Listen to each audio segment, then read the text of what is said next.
queridos, boa noite, a paz de Jesus. Estamos aqui mais uma vez para falar desta palavra de Deus que é verdade, ela é real e cada vez mais eu sinto carência, da palavra. Por que, pastor, você sente carência da palavra? Porque em todo lugar que eu vou, eu vejo uma situação assim de pessoas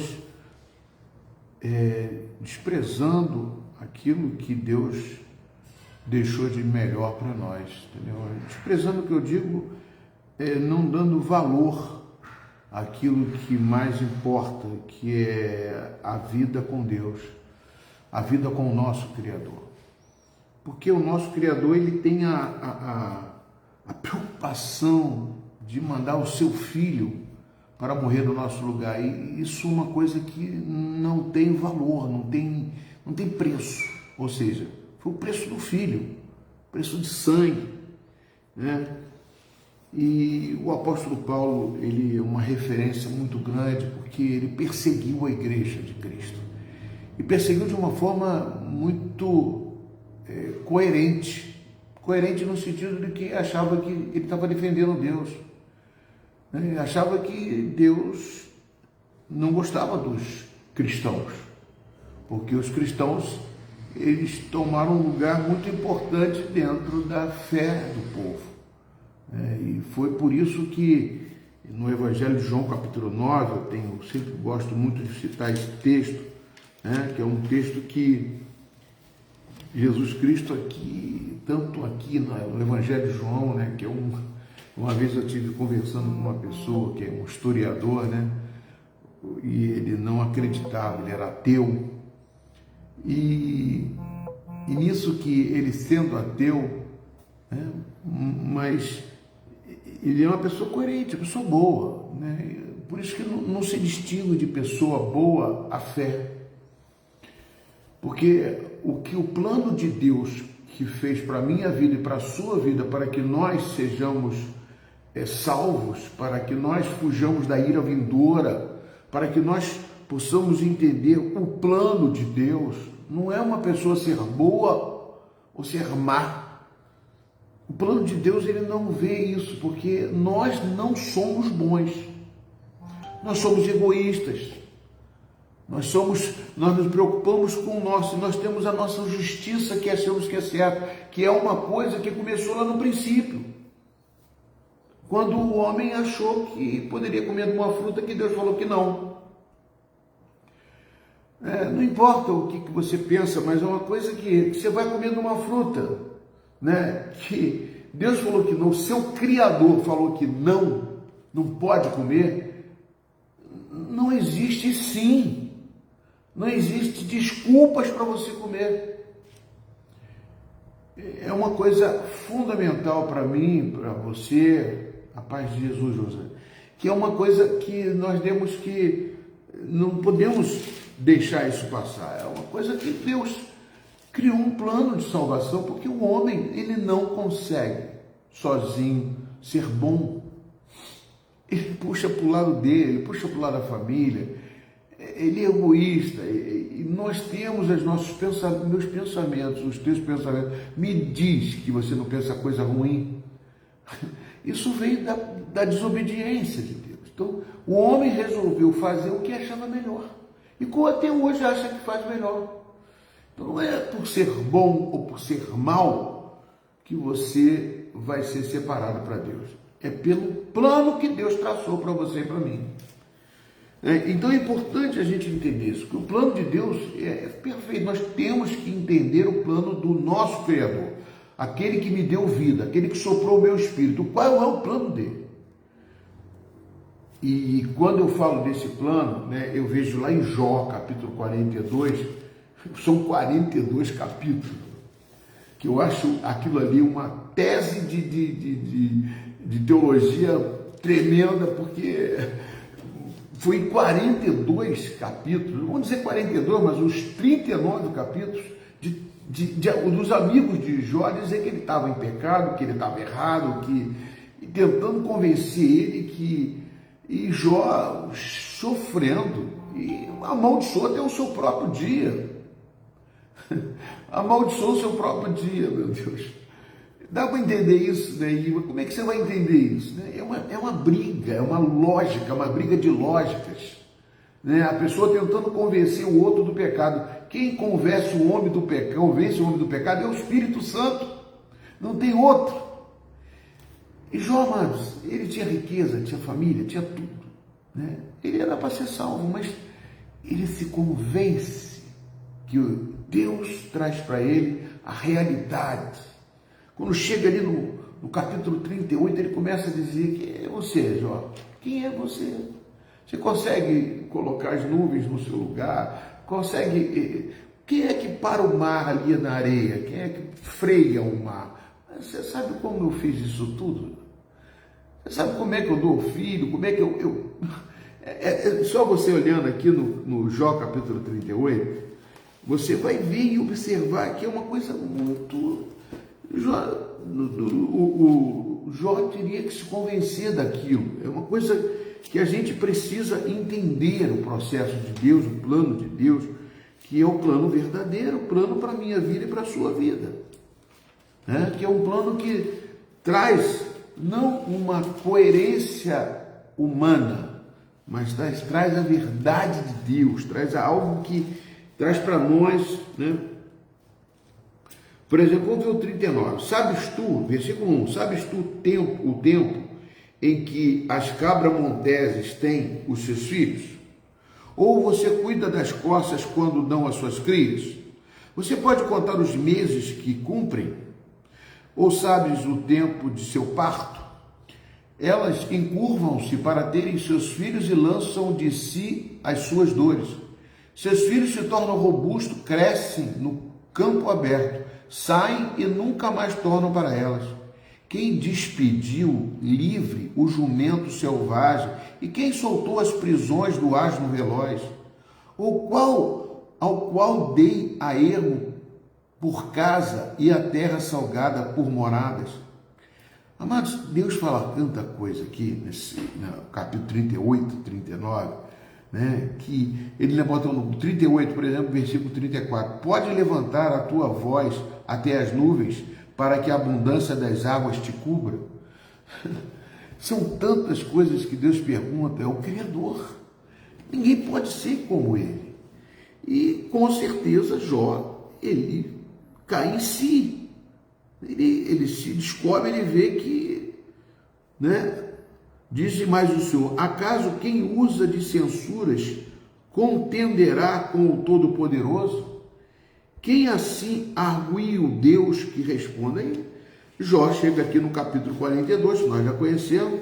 Então Jó respondeu ao Senhor: eu bem sei que tudo podes, e nenhum dos teus planos pode ser frustrado.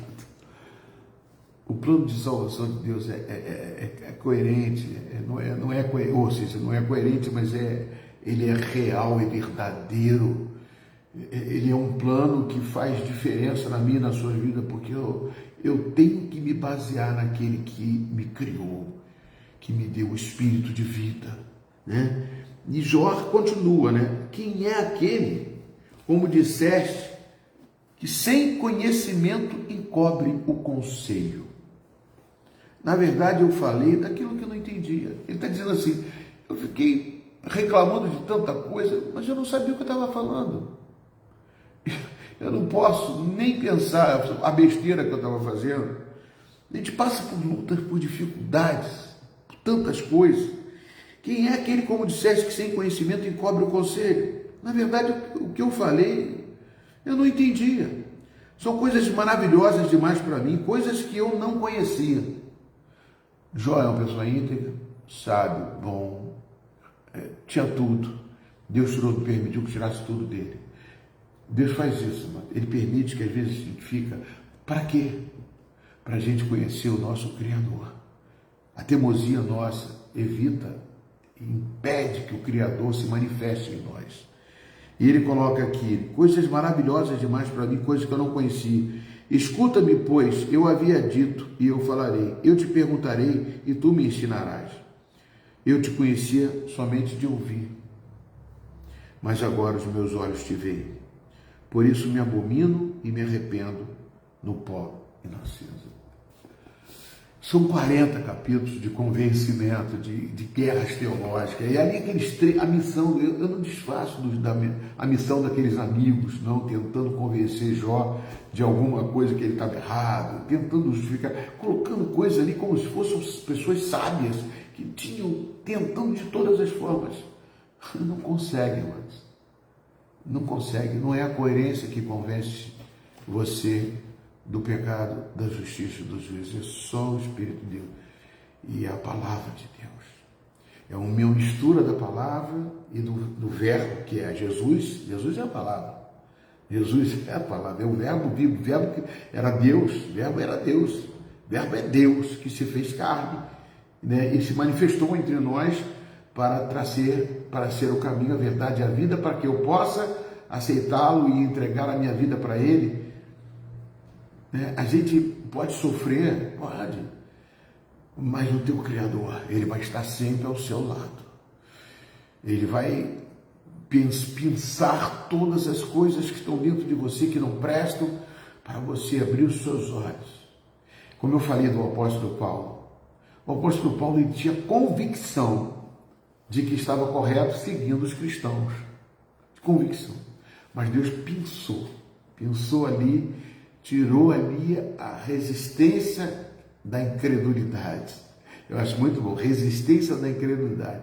Porque o próprio Paulo fala, né, que o Deus desse século cega o entendimento dos incrédulos, né? Então a gente sabe que é uma coisa que acontece, que a gente não tem noção daquilo que passa dentro da nossa mente. Deus criou cada pedacinho de você para que você possa se submeter ao Criador. Amém, queridos? Então, amados, Paulo, ele teve que cair do cavalo, ter que ficar cego, né? Ficar cego, porque algo tremendo aconteceu na vida do apóstolo Paulo, porque ele tinha algo de novo, mas ele não sabia, ele tinha muita novidade para poder trazer para nós, mas ele estava olhando pelo foco errado, fazendo uma chave de leitura totalmente incorreta. E Deus, quando tira os olhos dele, cega, ele tira as escamas dos olhos, me encara e vê, meu Deus, eu estava tudo errado. Ele reverte, ele foi um homem que seguiu a lei, né? Seguiu a lei, seguiu ali de forma bem, né? Ele era fariseu, né? Filipenses capítulo 3, ele fala que ele era os fariseu que tinha que era o melhor israelita que existia, não tinha igual a ele, não. Paulo tinha convicção, né? Mais do que muita gente, do que ele estava fazendo para perseguir os cristãos, né? Ele diz aqui assim, bem que eu poderia confiar também na carne, capítulo 3, versículo 4. Se qualquer outro pensa que pode confiar na carne, eu ainda mais, porque eu fui circuncidado no 8º dia, da linhagem de Israel, da tribo de Benjamim. Eu era hebreu de hebreus. Quanto à lei, eu era fariseu. Quanto ao zelo, perseguidor da igreja. Quanto à justiça que há na lei, irrepreensível. Ele seguia porque a lei colocou isso para dentro dele, de perseguir os cristãos, porque os cristãos eram hereges, eram pecadores, eram falhos, estavam todos errados. Mas o que para mim era lucro, isto considerei perda por causa de Cristo. Meu Deus, ele jogou o lucro dele, o conhecimento todinho da lei, tudo aquilo, jogou fora. Só que ele não jogou totalmente fora, porque ele aproveita toda aquela lei e aponta para Cristo, o Senhor e o Salvador das nossas vidas. É tremendo, amados. Eu fico assim, né, maravilhado. Ele coloca, né? Mas o que para mim era lucro, isto considerei perda por causa de Cristo. Sim, deveras considero tudo como perda, por causa da sublimidade do conhecimento de Cristo Jesus, meu Senhor, por amor do qual perdi todas as coisas e as considero como refúgio para ganhar a Cristo. Você entende que ele está dizendo? Eu esvazio de mim mesmo, do meu conhecimento, para poder conhecer a Deus. Aleluia, Jesus. E em 2 Coríntios, capítulo 2, né, eu gosto de usar a Bíblia, me perdoe, mas a Bíblia para mim é algo que fomenta as coisas que trazem a minha fé, porque sem fé é impossível agradar a Deus. No capítulo 2, ele fala alguma coisa também que é muito importante de Coríntios. Eu, irmãos, quando fui ter com vocês, anunciando o testemunho de Deus, eu não o fiz com ostentação de linguagem ou de sabedoria, ou seja, eu sou muito sábio, eu sou bem conhecedor da lei, eu poderia convencer vocês, eu podia persuadir vocês, porque decidi nada saber entre vós, senão Jesus Cristo e este crucificado.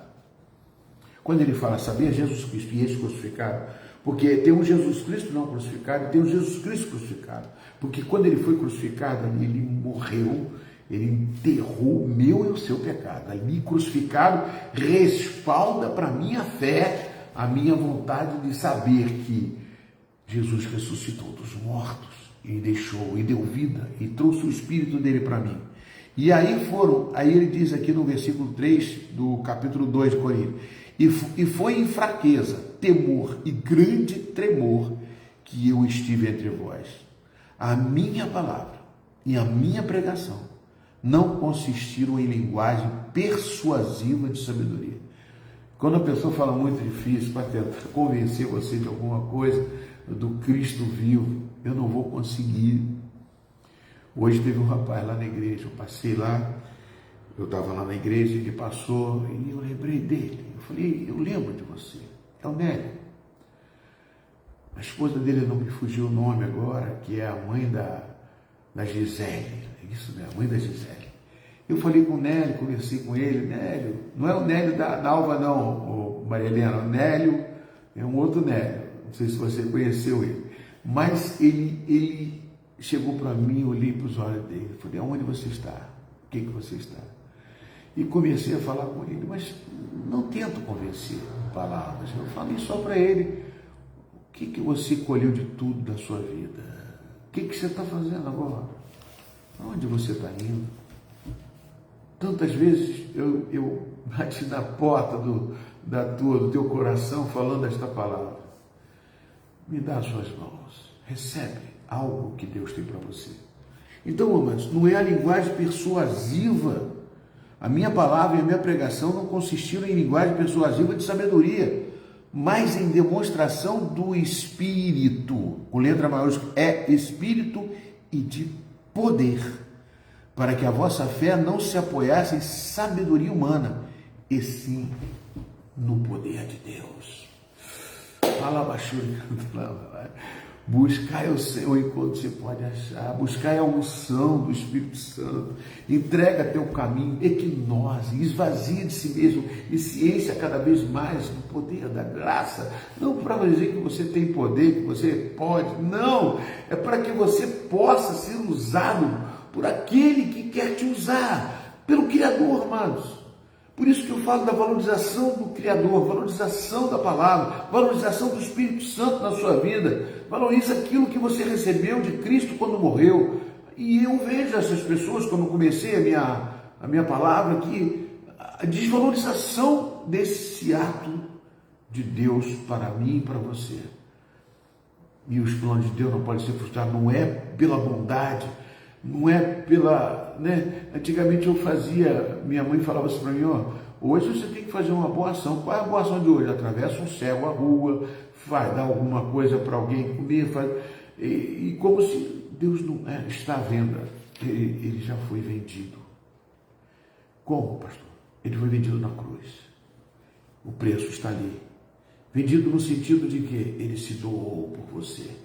Deus amou o mundo de tal maneira que deu o seu único filho, para que todo que nele crê não pereça, mas tenha a vida eterna. Amados, se você recebe isso, se você abre o teu coração, as escamas caem nos nossos olhos. E cada dia mais eu vou ficar preocupado com o Nélio, que passou na rua atravessando, andando a ermo. Eu falei assim, aqui não mora ninguém, essa casa aqui, essa é a casa de Deus. Eu vou embora daqui também, vou sair. Eu só venho aqui para encontrar os irmãos? Não, eu vim aqui porque essa casa foi separada para Deus falar conosco. Vem aqui que Deus vai falar com você. Aquele que estiver lá em cima no púlpito tem uma palavra para você. A unção de Deus tem que descer sobre nós, sobre você, aonde quer que você esteja, não importa a idade, não importa os cabelos brancos, as barbas, não importa, fala se é barba de profeta, se é barba, não é barba de nada, se é barba que eu não quero fazer, esse é barba. O importante é você ter Jesus à frente das suas batalhas. Como nós falamos ontem, né, que aquele homem Josafá, ele passou por momentos difíceis. Josafá subiu e desceu, fez aliança com a família de Acabe, e ali se envolveu e quase morreu. Mas Deus permitiu tudo aquilo ali, olhando lá de cima. Deus olha lá de cima e falou, meu Deus, será? Mas o Josafá tinha um coração, ele falou assim, ó, Deus tirou com você, mas ele sabe que você afastou os postes de ídolos, você sabe quem é Deus. Então eu vou te libertar, eu vou te dar mais uma oportunidade. E ele reconstituiu o culto, ele fez tudo novo, ele melhorou todas as coisas de Deus, a palavra entrou, botou o povo para congregar e a coisa ficou mudando. Aí Deus olhou lá de cima, agora tá bom, agora eu vou mandar 3 exércitos em cima dele para poder destruir ele. E ele falou assim, eu estou com medo, ele é carnal. E ele pensou assim, meu Deus, eu fiz tanta coisa errada, será que é por causa disso? A gente pensa assim, quando as coisas acontecem conosco, a gente vai procurar o pecado, mas tem que procurar também, não estou dizendo que não tem que procurar, mas a primeira posição, ele foi buscar o Senhor. Senhor, pegou a palavra de Deus e leu. Leu não, ele foi lá e disse, ele conhecia a palavra. Esse povo que está me afrontando, foi um povo que foi deixado para trás, na época que Moisés saiu e que foram possuir a terra e deixaram esse povo se infiltrar aqui dentro. E agora estão se levantando contra a gente, querendo tomar a terra que o Senhor nos deu. E o Senhor falou em 2 Crônicas, capítulo 7, versículo 14, se eu me humilhar nesta casa, né? Eu me humilhar, pedir perdão dos meus pecados, orar e te buscar, o Senhor vai sarar, vai vir. Ele diz, os meus olhos estão fitos neste lugar, né? Eu vou te salvar. Então ele leu, chama-se oração da palavra de Deus. Eu gosto muito disso porque eu lembro claramente da Maurício Milhões, quando botou um livro que eu li, que era muito importante, não reverenciando nada, falando que nós temos o quê? Orar a palavra de Deus. Quantas orações de homens santos tiveram aqui, né? E aí ele vai e faz aquela oração baseando-se no que Deus falou quando inaugurou o templo. Eu vou ler para vocês aqui, ó, 2 Crônicas 7, 14, ele diz o seguinte: se o meu povo que se chama pelo meu nome se humilhar e orar e me buscar, se converter dos seus maus caminhos, então eu ouvirei dos céus e perdoarei os seus pecados e eu vou sarar a sua terra. E estão abertos aos meus olhos e atentos os meus ouvidos à oração que se fizer na casa de Deus, neste lugar. Estarão abertos os meus olhos, porque eu escolhi e santifiquei esta casa, para que nela esteja o meu nome, perpetuamente nela. Estarão fixos os meus olhos. E ele cita, na oração, Josafá cita isso. Deus, prontamente, ele vai lá e recebe. Essa batalha não é sua, Josafá. Essa batalha é minha. Que maravilha. Deus também quer estar à frente da sua batalha, né? Ele sempre. Com Jesus Cristo, eu lembrei ontem, também com Bartimeu. Meu nome é Bartimeu, sou filho de Timeu e servo há muito tempo. Eu vivo em Jericó e fico nessa estrada clamando compaixão. Atrás da multidão há sempre alguém que para, há sempre alguém que vê. Por isso estou aqui, quem sabe um dia alguém venha me socorrer. Crie Jesus, filho do rei Davi. Bartimeu gritou, Jesus, filho do rei Davi. E todo mundo, para aí, rapaz, fica quieto, não fala, cercaram Jesus. Não, Jesus, dá atenção aí, não. Jesus olhou. O que ele falou, hein? Jesus, filho do rei Davi. Ele me conhece. Ele falou, olha a palavra. Eu sou descendente de Davi. Ele está sabendo disso. Eu vou lá falar com ele. Eu vou atender. Se você ora a palavra, se você fala a palavra, se a palavra está dentro do seu coração, a palavra, é o verbo vivo, é Jesus dentro de você. Recebe essa palavra, mas eu vou despedindo de vocês aqui com muito carinho, com muito amor. Toda quinta-feira eu vou estar sempre aqui louvando, adorando, buscando essa palavra para me edificar e para edificar você. Agora eu vou estender minhas mãos, que não são minhas, e estendo as suas para a sua necessidade, sua fraqueza, sua luta, que Deus vai orar, vai falar com você. Senhor, em nome de Jesus, Pai, já falou, né? Mas vai falar pessoalmente, porque Ele é Deus, que Ele rompeu o véu, né? E deixou. Nós somos sacerdócio real, propriedade exclusiva de Deus. Senhor, em nome de Jesus, eu abençoo teus filhos, a quem for ouvir mais tarde, que formos compartilhar essa palavra, que possam sentir, ó Pai, a presença de Jó. Nós estudamos Jó aqui, lemos como o plano de Deus não pode ser frustrado, e o plano de Deus de salvação é um só. Jesus Cristo é o caminho, a verdade e a vida. Fala com cada um de nós. Reforça dentro de nós a nossa fé através da tua palavra, porque sem fé é impossível agradar a Deus. E tu disseste em Romanos capítulo 10, 17, a fé vem pelo ouvir, a fé vem pelo ouvir pela pregação, ou então pelo ouvir a palavra de Deus, ou pregação de Cristo, ou pregação da palavra de Deus. Por isso, Pai, registra no coração dos teus filhos, pessoas que estão enfermas sejam curadas. É a tua palavra que cura. Pai, em nome de Jesus, cura, liberta os cativos, salva, Senhor Deus, famílias, salva filhos. Pai, se rendam ao Senhor, para que a glória de Deus se manifeste, que o poder de Deus quebre todo o jugo da incredulidade, da dificuldade de entender, e que o Espírito Santo venha convencer o pecado, do pecado, da justiça e do juízo, que a glória de Deus desça sobre cada casa, cada família, e que a glória de Deus se manifeste poderosamente na sua vida, em nome de Jesus. Deus abençoe Cleide, Deus abençoe Maria Helena, Deus abençoe Rosângela, Deus abençoe todos vocês que vão ouvir posteriormente. Amanhã tem oração na igreja às 6 horas da manhã, com a nossa irmã Araci e a nossa irmã Daniela. E sábado também não temos sábado, mais sábado não, agora é segunda, quarta, terça, né? Quinta, e temos oração na igreja. Segunda, terça, quinta e sexta-feira. 4 dias, mas vamos ter mais dias, né? Quanto mais oração, melhor. Que Deus abençoe vocês, fiquem na paz e na graça do Senhor. Que Deus vos abençoe. Tchau, tchau.